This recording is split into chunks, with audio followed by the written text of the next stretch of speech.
জীবনে যতই কষ্ট থাকুক না কেন, সবসময় মন খারাপ করে থাকলে তো কষ্টটা কমে যায় না, বরং নিজের মনটাই আরও খারাপ হয়ে যায়। তাই জীবনে যত সমস্যা থাকুক, যত চিন্তা থাকুক, চেষ্টা করো হাসি মুখে থাকতে। কারণ একটা সুন্দর হাসি হয়তো আমাদের সব সমস্যার সমাধান দিতে পারে না, কিন্তু কষ্টের সময় আমাদের মনটাকে একটু শান্ত করে দেয়। সো হ্যালো এভরিওয়ান, তোমরা সবাই কেমন আছো? জলপাইগুড়ি জেলার থেকে আমি রিতিকা।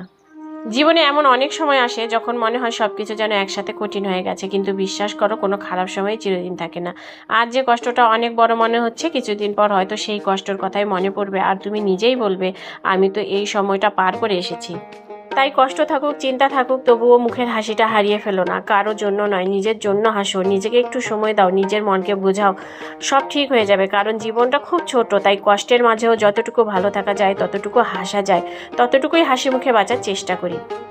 মনে রেখো, খারাপ সময় চলে যাবে, কিন্তু তোমার এই হাসিটাই তোমাকে আবার নতুন করে শুরু করার সাহস দেবে। তোমাদের সাথে কথা বলতে বলতে আমার সংসারের সমস্ত কাজকর্ম শেষ হয়ে গেল। আজকে রবিবার, তাই আজকে রান্নাটা হয়ে গেছে। আজকে রান্না করলাম আলু করলা দিয়ে ইলিশ মাছের তরকারি, আর করেছিলাম আলু কাঁকরোল ভাজি। রান্না বান্না থেকে শুরু করে সংসারের ছোটোখাটো সব কাজ করতে করতে কখন যে সময় চলে গেল বুঝতেই পারলাম না।